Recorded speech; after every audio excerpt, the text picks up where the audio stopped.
जय हिंद दोस्तों, स्वागत है आपका हमारे चैनल पर। BSF head constable lady operator के लिए आज हम प्रैक्टिस सेट शुरू कर रहे हैं और ये प्रैक्टिस सेट 1 है जिसमें हम केमिस्ट्री के कुछ सवाल लिए हैं। एक छोटा सा वीडियो होगा। पहले आप ये देख लो कि आपको मेरी बातें कितने समझ में आ रही है। जैसे जैसे आपको समझ में आएगा वीडियो 1 घंटा आधा घंटा का अपलोड होता चला जाएगा। तो चलिए शुरू करते हैं। चैनल पर नए तो सब्सक्राइब कर ले, बेल आइकन प्रेस करना ना भूले।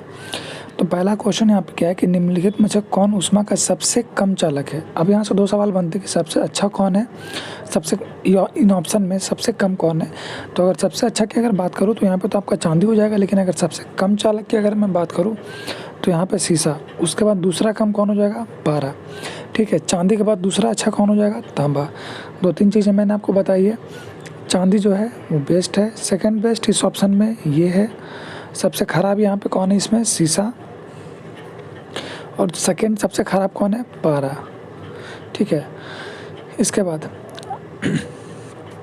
समान संख्या में परमाणु वाले न्यूक्लियेट को क्या कहा जाता है। अब इसमें एक इम्पॉर्टेंट है समान संख्या में। तो समान संख्या का मतलब होता है समस्थानिक के बारे में बता रहा है। समान भार का मतलब जैसा ही बोला जाएगा वो समभारिक हो जाएगा। ठीक है, समभारिक हो जाएगा।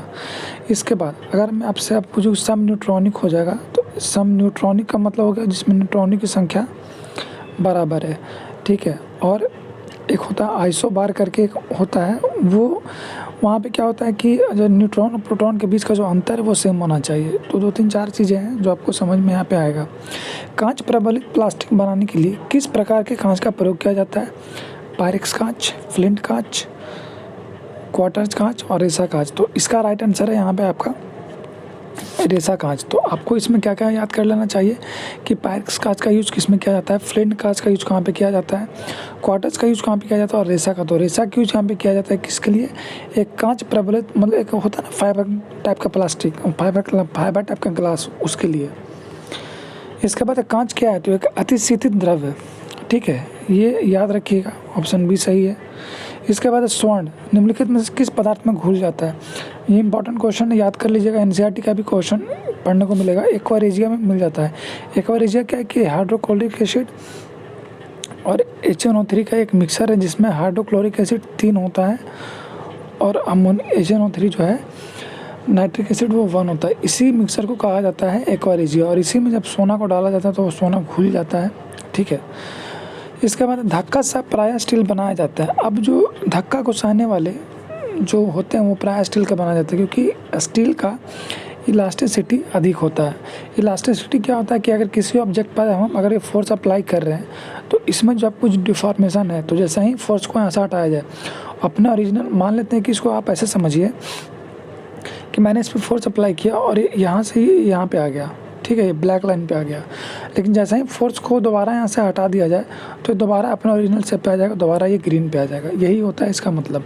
और इसको स्ट्रेस भी कहा जाता है। Force upon per unit area से कैलकुलेट किया जाता है, न्यूटन पर मीटर स्क्वायर इसका ऐसा ही यूनिट है। ठीक है, और पास्कल में भी इसको मेजर किया जाता है। इसके बाद किस लौह अयस्क में 72% लोहा होता है, तो वो हेमेटाइट, क्योंकि हेमेटाइट से ही आयरन को निकाला जाता है। तो हेमेटाइट याद रखिएगा, बहुत इंपॉर्टेंट है। इसके बाद अग्निशमन वस्त्र में किसका प्रयोग किया जाता है, तो वो किया जाता है अबस्टस का। ठीक है, दूध एक ऐसा कोलाइडी तंत्र है जिसमें क्या होता है, तो दूध में एक ऐसा कोलाइडी तंत्र है जिसमें पानी को वसा में परिक्षेपित किया जाता है। मतलब कि उसमें जो भी मिल्क है, जो वाटर उसमें प्रेजेंट होगा थोड़ा बहुत भी, उसको हम लोग फैटी एसिड के रूप में या फैट के रूप में वहाँ पर वो घुला रहता है। इसमें इसका यही मतलब है इस क्वेश्चन का। सहसंयोजक बॉन्ड के बारे में कौन सा कथन सही है। बॉन्ड आपको पता है कि सहसंयोजक एक हो गया, एक तो पहले कोवैलेंट बॉन्ड, कोऑर्डिनेट बॉन्ड, ऐसे करके आयोनिक बॉन्ड पढ़ना। 3 तरह के बॉन्ड पढ़ने हैं आपको। तो यहाँ पे जो पूछा गया वो सहसंयोजक बॉन्ड के बारे में है। तो कौन सा कथन इसमें सही नहीं है ये बोला गया, तो इसमें सही कौन है आपका। तो देखिए, जब भी यहाँ पे सहसंयोजक बॉन्ड बनता है उसका गलनांक और क्वथनांक सबसे ज़्यादा होता है, क्योंकि उन दोनों के बीच का जो बॉन्ड होता है वो बहुत स्ट्रांग हो जाता है। ठीक है, इसलिए तो ये कथन यहाँ पे गलत है, बाकी को हम ध्यान भी नहीं देंगे।